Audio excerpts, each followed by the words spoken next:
Hi, in front of me is DOOGEE N30 and today I would like to show you how you can turn on auto rotation on this device.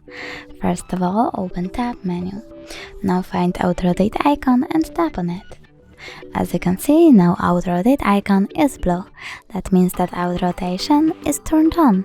But you can also go into device settings, click on display, tap on advanced, scroll down and click on the switcher next to auto rotate screen.